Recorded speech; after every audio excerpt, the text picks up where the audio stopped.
Pemirsa, Assalamualaikum warahmatullahi wabarakatuh. Siapa yang punya pendapat yang karatan lalu marah diguncang apabila uang yang diyakini sebagai sebuah sarana untuk merasa bahagia dan senang tiba-tiba diutik? Neno dan narasumber yang istimewa akan segera hadir untuk menggoncang soal uang.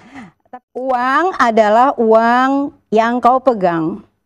Selembar kertas dicetak, diberi angka. Lalu selama 100 tahun sudah ia dipercaya. Dan kita pun tak sadar betapa dalam kita dipedaya. Kertas yang tak ada nilai dipercaya sebagai alat tukar beli dan jual. Jika kau tak paham sejarah, bagaimana tuntunan Rasulullah, kau tak akan pernah punya pendirian sendiri untuk menembus gelap gulita hari ini. Maka yang kita butuhkan adalah cahaya. Dalam 10 tahun terakhir ini, seorang yang bernama, saya mengenalnya jauh ketika saya masih remaja, dan beliau menulis buku yang juga kita baca, Insinyur Haji Zaim Saidi MPA, Euforia Emas, dan banyak lagi karya yang lainnya, termasuk juga karya yang fenomenal tidak syar'inya Bank Syariah di Indonesia. Ada apa dengan misi yang beliau bawa dan apakah yang beliau bawa? Kita sambut kehadiran Mas Zaim Saidi.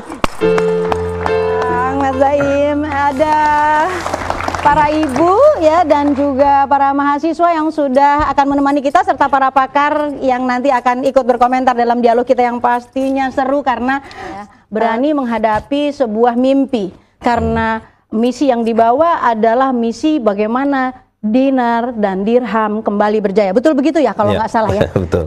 Boleh nggak Mas Zaim berbagi dengan kita semua sampai di manakah perjalanan dinar dan dirham sampai 10 tahun yang terakhir ini? Ya, jadi misinya adalah mengembalikan alat tukar yang sebenarnya. Alat tukar di mana ketika orang menyerahkan sesuatu, dia menerima sesuatu yang lain yang punya nilai yang sama. Ya, itu yang disebut perdagangan sebetulnya. Jadi sekarang ini yang disebut perdagangan kan menjadi sesuatu yang tidak adil karena seseorang menyerahkan satu komoditi, entah itu baju, entah itu ayam, entah itu apapun. Dia menerima selembar kertas yang tidak equal, tidak sama.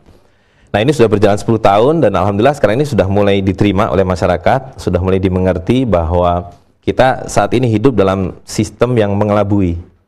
Jadi tadi dilakukan kan, orang mengejar-ngejar uang, tapi tanpa disadari yang dia kejar itu tidak pernah dia dapat. Karena setiap kali dicari, dikumpulkan, begitu mau dibelanjakan, tidak dapat barang yang sama dengan ketika dia dapatkan. Artinya turun terus nilainya begitu. Rasanya kita ingin mengenal lebih dekat dulu kepada Bang atau Mas atau Pak Zaim Saidi. Setuju ya? Kita lihat dulu tayangan berikut agar kita lebih kenal siapa sosok beliau. Sosok pria kelahiran Temanggung 49 tahun silam ini dikenal sebagai aktivis dengan aktivitas yang cukup beragam, mulai dari aktif di Lembaga Konsumen Indonesia, LSM Lingkungan Hidup, hingga menjadi konsultan di sebuah perusahaan asing. Pria bernama lengkap Zaim Saidi ini sangat prihatin pada praktek riba yang terjadi di masyarakat. Maka pada tahun 2009 ia mencanangkan Festival Hari Pasaran Dinar Dirham Nusantara sebagai gerakan pengembalian pasar-pasar rakyat di mana dirham dan dinar berlaku sebagai alat tukar. Bersama dengan itu, ia menginisiasi pembentukan jaringan wirausahawan dan pengguna dinar dan dirham Nusantara. Kepeduliannya pada ekonomi masyarakat tidak perlu diragukan lagi. Zaim Saidi terus bekerja, memikirkan apa yang bisa ia perbuat untuk masyarakat. Di tahun 2010, ia mencanangkan gerakan Nasional Infak dan Sedekah Sedirham untuk Ketahanan Bangsa, yang merupakan gerakan amal kebajikan untuk memperkuat ketahanan ekonomi masyarakat berupa infak dan sedekah. Lembaga ini memobilisasi infak dan sedekah dalam bentuk koin-koin dirham perak yang dapat diserahkan langsung kepada fakir miskin, masjid dan musola di lingkungan terdekat, rumah-rumah yatim piatu, panti jompo, pondok pesantren, maupun kepada lembaga-lembaga infak dan sedekah serta derma dan sosial yang dipercaya. Zaim Saidi memimpikan suatu hari nanti dinar dan dirham akan menjadi alat tukar dalam setiap transaksi di masyarakat, sebagaimana yang pernah terjadi di masa Rasulullah. Zaim Saidi terus berlari mengejar mimpinya, dan kita pun harus mendukungnya. Lulusan dari IPB sebetulnya ya, lalu mengambil S2-nya di Public Affairs di Department of Government and Public Administration di University of Sydney, dan kemudian masih belajar muamalat di Dallas College, Cape Town, ya, di bawah bimbingan langsung Profesor Umar Ibrahim Fadilo dan juga dari Syekh Dr. Abdul Qadir As-Sufi ya. Kita mungkin semuanya nggak ada yang terlalu ngeh ya. Sebenarnya ada jalan pikiran yang sangat mendasar yang kita semua nggak ngeh, nggak tahu. Yaitu siapa yang disebut alat tukar. Bahkan mungkin mahasiswa saja nggak terlalu ngeh bahwa yang namanya uang itu sebenarnya nggak ada nilai. Itu maksudnya apa gitu? Karena ini mendasar banget. Ya, jadi ya kita langsung saja pakai contoh ya. Sip. Nah, jadi kita kalau di sini kan mengenal uang kita ya, namanya rupiah, ya kan. Jadi kita diberitahu bahwa ini ada uang yang bergambar Patimura, angkanya nolnya 3, dibilang 1000. Terus mereka bilang, sekarang kita ganti gambarnya, gambar Soekarno-Hatta, nolnya ditambah 2. Maka mereka bilang ini 100.000. Yang 99.000 dari mana? Ya, satu. Dan kedua, ketika ini misalnya dibelah 2, apakah kemudian jadi 50.000? Sekarang tidak akan ada orang yang mau kan? Oke, saya kasih uang, tapi ini dibagi berempat misalnya. 25.000 masing-masing, tapi saya bagi 4. Hilang nilainya. Jadi ini yang disebut sebagai pengelabuan. Ya. Nah, karena itu kita mesti memahami. Jadi ini sebetulnya apa bedanya dengan kertas tisu ini? Kecuali gambarnya. Jadi yang disebut uang kertas itu adalah numerologi, nomor-nomor. Ini ilmu sihir sepenuhnya, ya. Nah, tapi kita dibuat percaya bahwa ini punya nilai. Buktinya apa? Buktinya bisa dipakai buat jual beli. Kalau saya belikan ayam, maka ternyata boleh ditukar dengan ayam. Tetapi yang tidak kita sadari adalah ketika ini terus berputar-berputar, 10 tahun yang lalu ini dapat 10 ekor ayam. Hari ini tinggal dapat 3 ekor ayam. Lah yang 7 ekor ayam kemana? Iya kan? Nah, jadi uang kertas tidak mungkin bisa disimpan. Gitu. Karena itu kalau dulu waktu Indonesia merdeka, uang paling besar itu hanya 600 rupiah. Tidak ada uang 1000. Karena uang 1000 pada waktu itu sangat besar. Harga emas 1 gram hanya 2 rupiah. Jadi kalau ada orang punya uang 1000, berarti dia punya setengah kilogram emas. Hari ini 1 gram emas harus dibayar dengan 500.000 rupiah. Jadi 66 tahun Indonesia merdeka hanya membuat kita 250.000 kali lebih miskin akibat dari sistem uang kertas ini. Nah, karena itu kita harus kembali kepada apa yang diajarkan oleh Rasulullah SAW. Dan ini sebenarnya bukan sesuatu yang asing, karena ini adalah fitrah. Jadi dalam Al-Quran Allah SWT mengatakan manusia itu diberi kecenderungan, kesenangan pada emas dan perak, pada wanita, pada anak-anak. Jadi urutannya itu kalau nggak salah wanita atau harta yang berupa emas dan perak, tunggangan, wanita dan anak-anak. Gitu. Jadi itu adalah fitrah. Nah, sekarang sistem ini membuat kehidupan fitrah itu hilang. Orang lebih menyukai kertas ini daripada emas. Betul nggak? Jadi kalau di sini ada 40 orang, pasti kalau dilihat hampir semuanya punya kertas dan mungkin nggak ada yang punya emas. Ya. Tadi kita dibuat disihir seolah ini punya nilai gitu. Sementara emas dan peraknya sekarang kemana? Emas dan peraknya disimpan oleh mereka yang mencetak uang kertas ini. Mulai ada orang-orang yang mengatakan repot membawa emas, simpan saja, titipkan pada saya. Maka mereka keluarkan kwitansi. Itu sebabnya resminya ini disebut sebagai promissory note, surat hutang. Jadi setiap kali orang yang memegang uang kertas ini berarti punya piutang pada pandai emas. Katakanlah sebesar 1 dinar, 4/4 gram. Jadi ketika berbelanja ini tidak laku. Karena ini hanya kwitansi. Maka kalau mau belanja harus dikembalikan dulu kwitansinya, diambil hartanya. Emas dan peraknya, nah ini yang diberikan kambing, diberikan ayam, diberikan baju. Nah, karena itu ini disebut promissory note. Tetapi kemudian belakangan bahkan tidak ada lagi. Karena terus-menerus dicetak, tidak mungkin ada emas yang cukup sebagai tanggungan, sebagai backup. Maka lama-lama mereka bilang, sudah, sekarang uang itu ya kertas itu saja. Gitu, maka kalau jual beli dengan uang kertas ini, dalam bahasa syariat Islam, ini tidak tunai. Sedangkan jual beli harus tunai. Maka ini tidak boleh untuk jual beli. Karena tidak tunai. Dan yang kedua tadi, jual beli itu harus equal to equal. Jadi kalau seseorang menyerahkan seekor ayam, maka dia harus menerima sesuatu alat tukar yang nilainya setara dengan ayam. Nah sekarang kalau orang menyerahkan 2 ekor ayam dibayar 100.000, ayamnya dicincang-cincang masih bernilai kan? Entah jadi gulai, entah jadi rendang, entah jadi ayam goreng. Ini kalau dicincang-cincang, nggak ada nilainya. Kemana nilainya? Habis.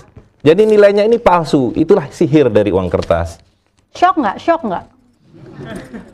Shock sedikit ya.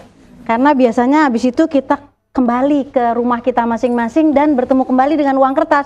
Tapi at least kita jadi tahu.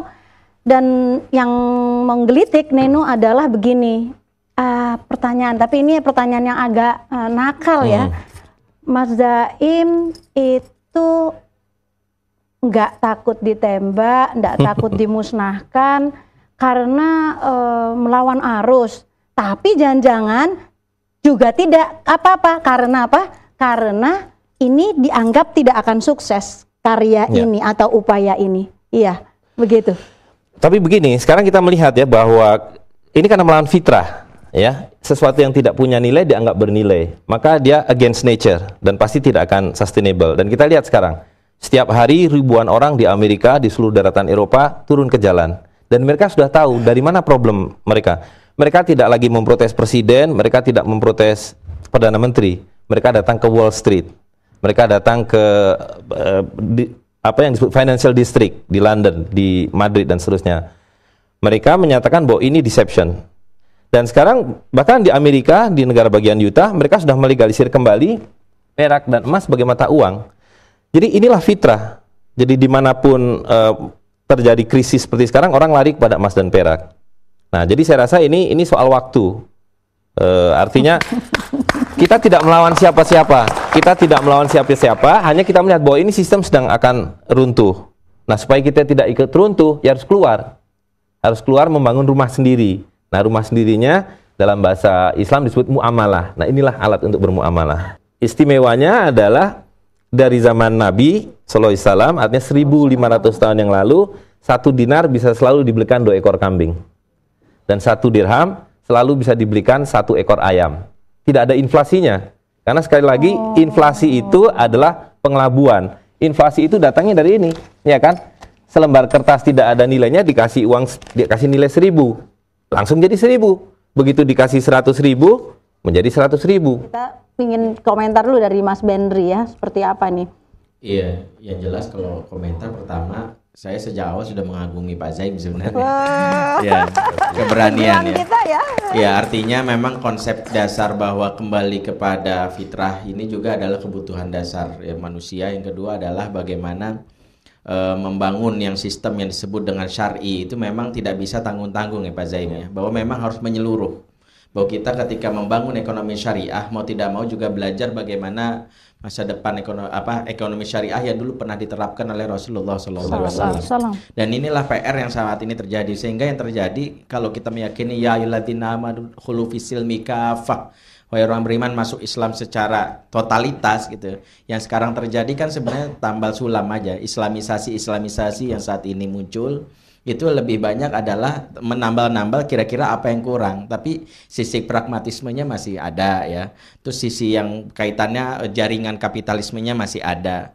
Nah, ketika Pak Zaim menawarkan dan beberapa rekan, beberapa orang juga yang terlibat di dalam penggagas dinar dan dirham, saya sejak awal berpikir memang ini harus didorong, disupport, termasuk juga bagaimana sosialisasi khususnya kepada anak kita gitu, di keluarga kita terutama ini. Nah, ini sebenarnya satu yang ingin saya titipkan pertanyaan adalah bagaimana ini memulai dari keluarga. Karena kan salah satunya juga kita mau tidak mau ketika memberikan uang jajan ke anak, terus bagaimana juga masa kasih uang jajan 1 dinar ya? Nah itu juga menjadi ya. PR gitu ya, 1 dinar atau 1 dirham itu kan bagaimana kita menerapkan itu ke keluarga. Dan ini titipan pertanyaan sebenarnya. Oke, kalau gitu langsung saja ya sebelum kita ke Dr. Ari Munanda. Gimana tuh ngasihnya dirham? Ya, kasih dirham. Terus jadi, dia frustasi dong. Ada satu kawan ya, satu kawan yang kampung halamannya di Banjarnegara. Dia membawa angpau lebaran kan, amplop lebaran itu 1 danik masing-masing. 1 danik ada 1/6 dirham. Jadi hari ini dirham itu kira-kira 66.000 rupiah. Jadi 1 danik itu adalah 11.000, ideal sekali. Berikan pada anak-anak itu.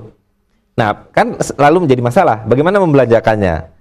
Di tetangganya ada warung-warung kecil, ada tukang bakso, diajak bicara, dijelaskan. Mereka mengerti, mereka terima.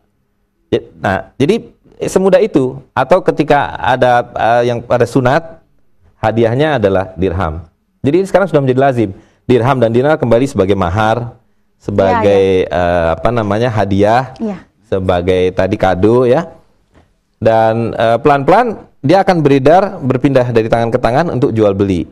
Selain melalui. Jadi itu kan fungsi uang itu, satu adalah alat tukar. Tapi yang kedua adalah alat bayar. Nah, alat bayar itu tidak perlu sesuatu untuk ditukarkan dengan sesuatu yang lain. Jadi untuk bayar zakat. Itu kewajiban, dan dalam hal ini tujuan pokok dari dinar dan dirham adalah mengembalikan pembayaran zakat.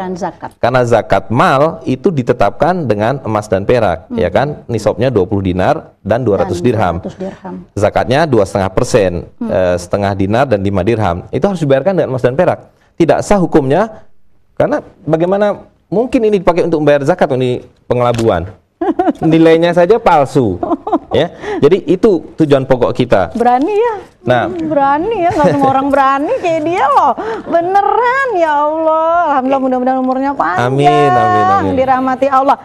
Gimana Ustadz? Gimana Dokter Arif Munandar nih, lagi peak banget beliau nih, akan ke Bali. Dari tadi saya sebenarnya sangat jadi speechless sebenarnya.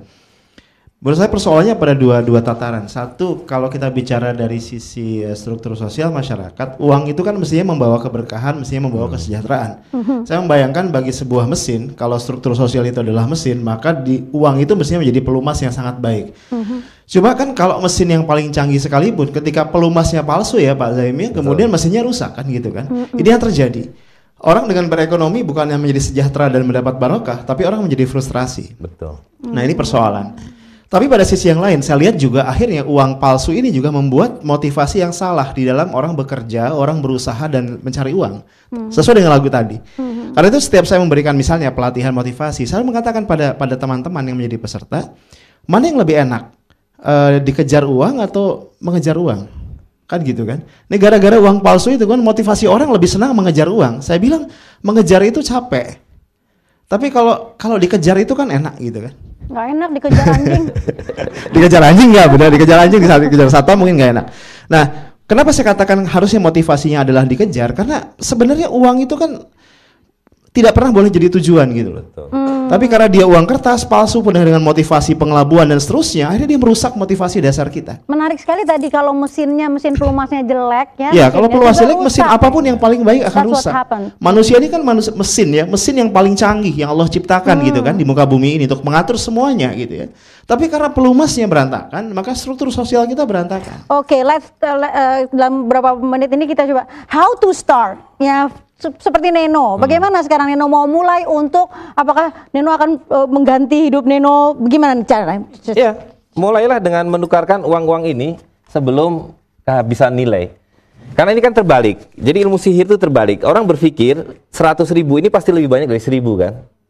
Ini terbalik Pak, Bunda. Dulu itu yang saya bilang tadi, Rp1.000 dapat setengah kilogram emas. Sekarang Rp100.000 hanya dapat 1/4 gram emas. Dulu 500 gram, sekarang 1/4. Jadi lebih besar mana, 1.000 atau 100.000? Nah, tapi sekarang kita diberi angka 100.000. Seolah the more you have, the wealthier you are. Sebenarnya enggak. Semakin banyak kita mengedarkan uang rupiah, semakin miskinlah kita. Gitu. Dulu dengan Rp2 dapat 1 gram emas, sekarang Rp2 wujudnya saja tidak ada. Gitu. Jadi semakin banyak kita menggelontorkan uang kertas itu, semakin miskin kita. Lain dengan ini. Karena ini kan mudah. 1.000 jadi 100.000 tinggal rubah angka. Kalau dengan emas dan perak, 1 dirham 3 gram perak. Kalau Anda menghendaki 2 dirham, harus ada 6 gram perak. 10 dirham jadi 30 gram perak.